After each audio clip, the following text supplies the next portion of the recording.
take it away, the amazing Mark Schaefer. I wasn't told I'm going to have to speak. Yeah.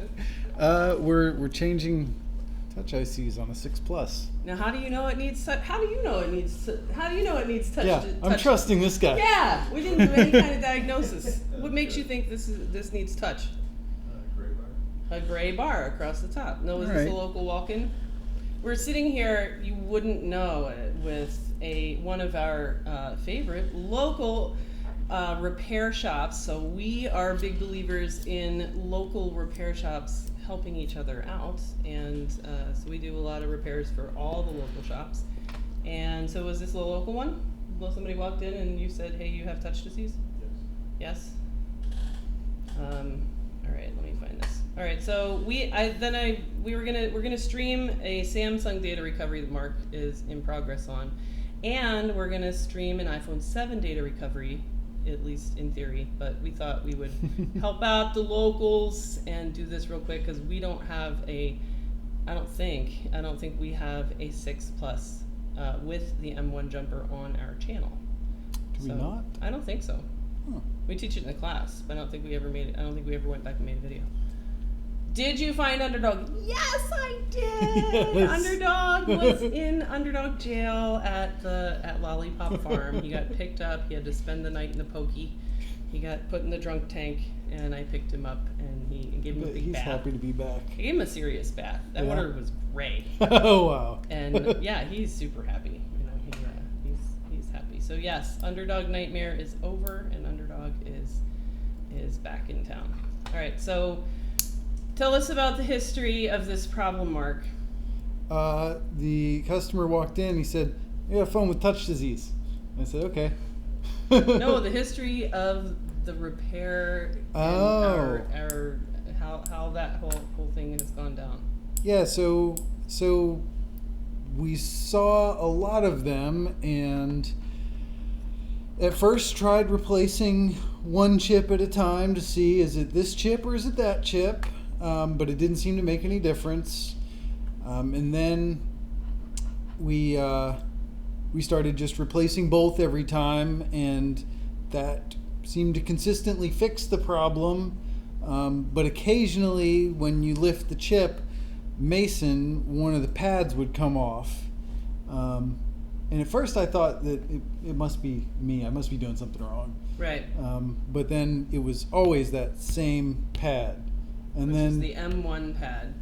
M1 pad. And then everybody else that was doing them started saying, well, wait, that happens to me too. I thought it was just me. So we kind of realized as a community that is the that something was up with that. Yeah, that is a problem. Right. And who was it? I think then the next thing that happened was someone, and it might have been Ronnie, but I'm not sure, who would test, even when M1 pad was present, would test for continuity between M1 pad and the little buffer that it goes to.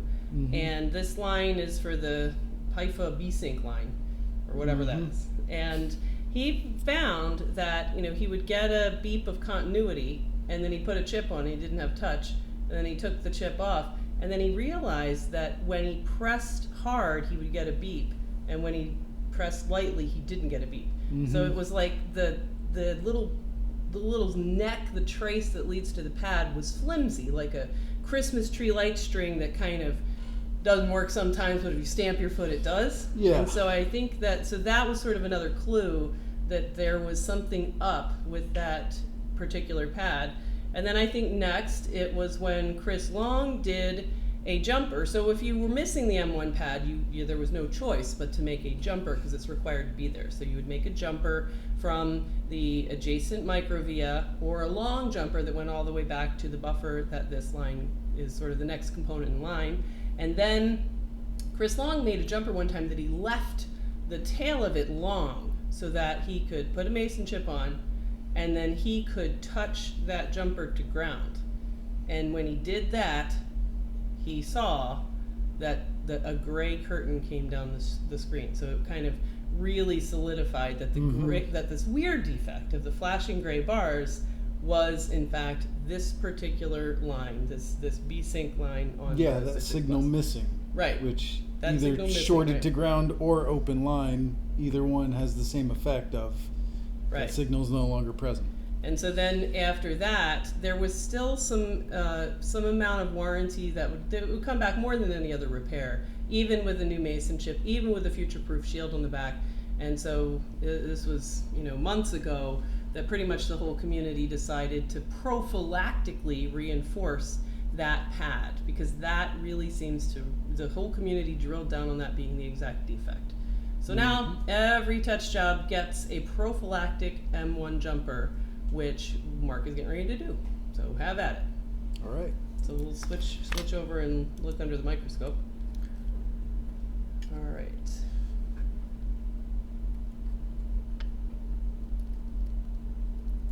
Hello everybody, it's Mark and Jessa. Is this how the M1 jumper solution was created? Yes, it is. So the M1 jumper was something that people started doing out of the reality that if the pad was missing, then if you wanted touch to work, you had to have the M1 jumper put in because the pad was missing. And then what people noticed is that of all the ones that would come back for warranty, if a device came back for warranty, then more often than not, when you pulled the Mason again for the second time for the warranty repair, the M1 pad would come off with the chip. And so that was one sort of clue. And then we also noticed as a community that the ones that got the M1 jumper didn't come back. So we never saw, in any of the work that came back for a warranty fix, we never saw any of them come back that had the jumper from the get-go. Alright, so that is Mason chip is off, and point to us where the M1 pad is. Right there. That little dude. Now let's drill down on it real close and see. Does it look in any way funky, or does it look just like all the rest? It looks just like all the rest. Yeah, it looks fine. Yeah, Q's Tech Service says, okay, cool, I came across the same issue where the pad was missing too. Yeah, this is what I love about repair community and people sharing information and talking with each other. It really wouldn't have been something it's quite a robust repair now, and it didn't used to be. It used to be, we'll fix it, we'll warranty it, but it may have to come back for warranty rework, and that's what everybody was having, and now nobody has any warranty issues anymore. So wait, aren't you going to braid the pads? No, I'm not going to braid the pads. Why not? What are you, because a noob? I don't need to braid the pads. You don't need to braid the pads? Yeah. I heard you should always braid the pads. Only if you like pulling pads off like certain other YouTubers. I see. So Mark is not braiding the pads, and he is prepping this chip for a M1 jumper and then a new Mason chip.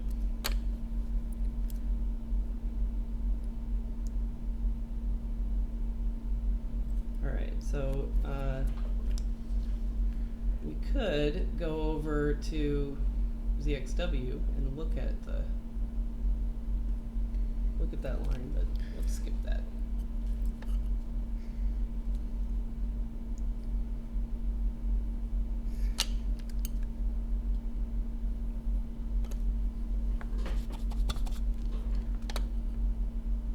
This little ground pad here still has the shiny part off the chip. Does it? Yeah.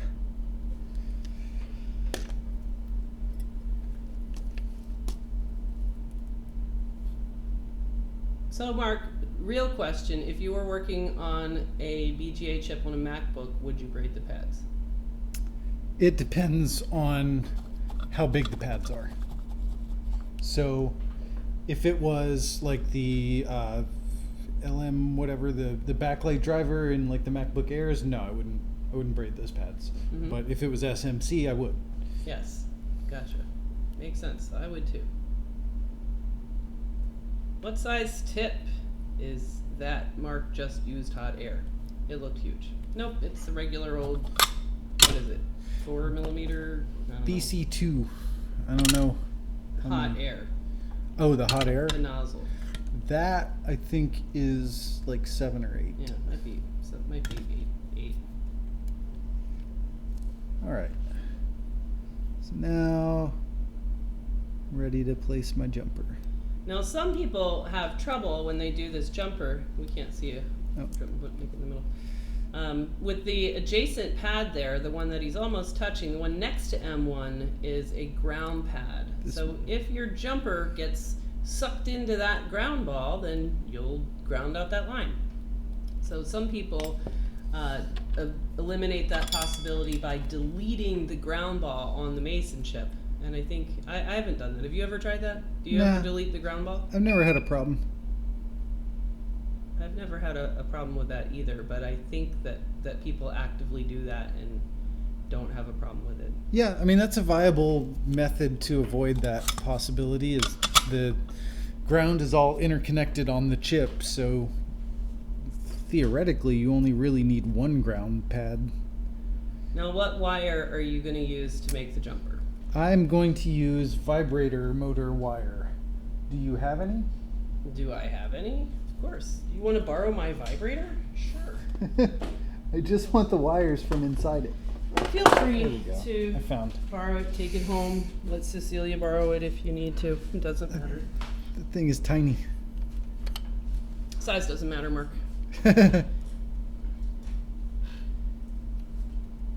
Where has Mark been? He's been missing in action. Mark has been in the back working on a lot of Samsung. So Mark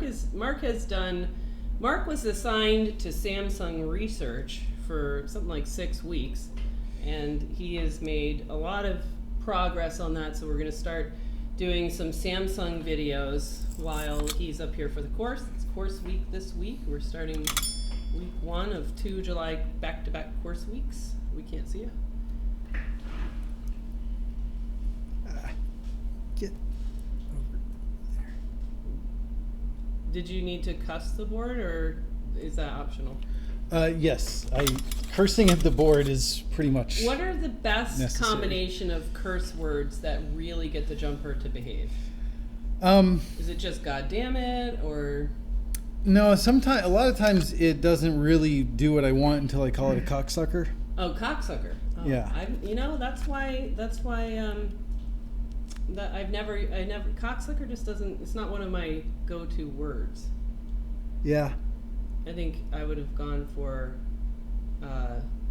you pussy, get in there, something like that, but not cocksucker. That's what it is.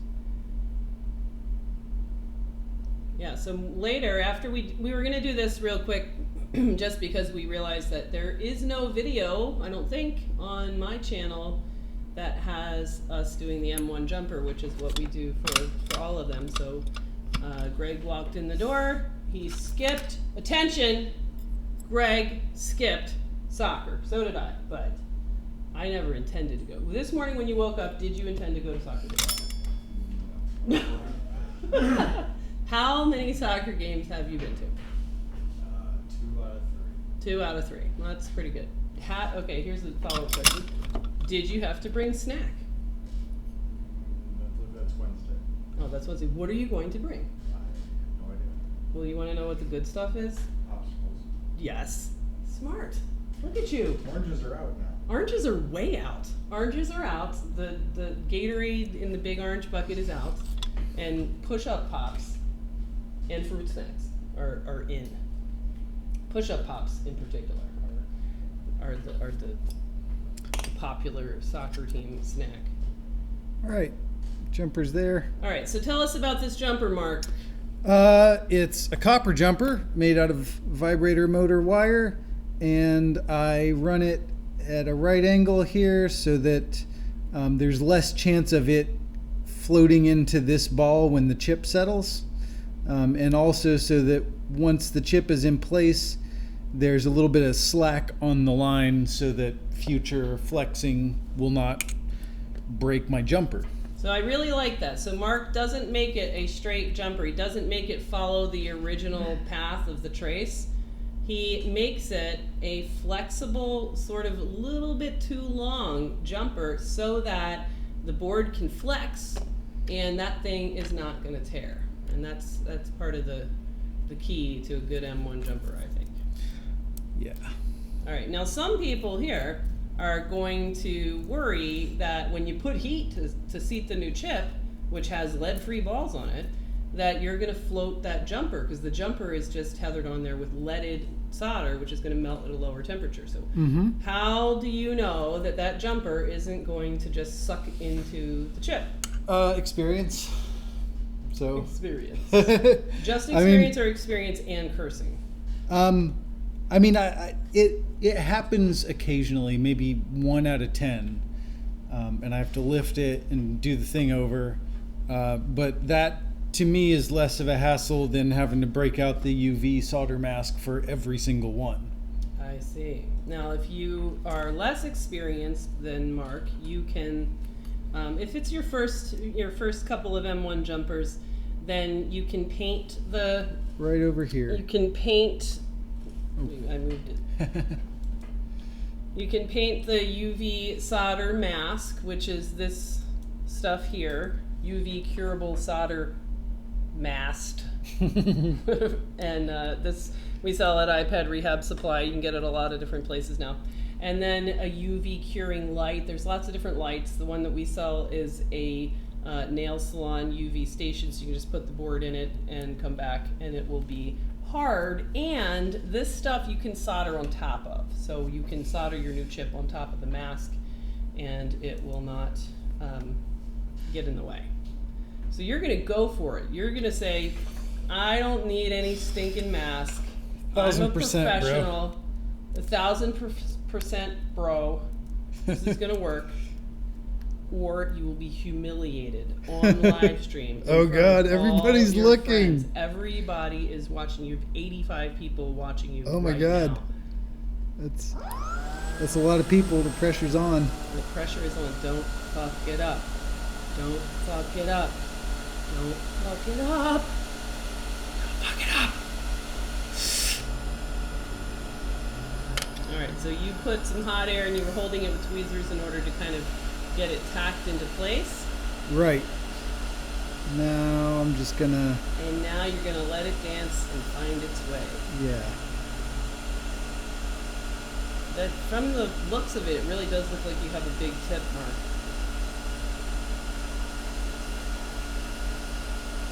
Now, how do you know when it's done? It sits down. I don't know. It could be done. I feel like your tip is in everyone's face. There. I gave it a nudge, and it immediately. You gave it Shifted. a nudge with Yeah. the jumper? Damn! Yeah. You Yeah. have some huge balls. Damn. I do this all the time. I do this all the time. I'm a professional. I do it Don't worry. All right. Here's a follow-up question. Now, this is a challenge. I don't know if you saw this that Ben Duffy did when Ben Nash came over to play. Oh, the strobe thing? Yes. They set up a strobe light and had challenges. I think we should do that. I could do that. Do you have a really? I don't have a strobe light, but I could do that. Where can we get a strobe light? We need to get a strobe light. Maybe somebody from YouTube will send us a strobe light. Is there a Spencer Gifts at the mall? Is there a Spencer Gifts at the mall? Greg, do you have a strobe light?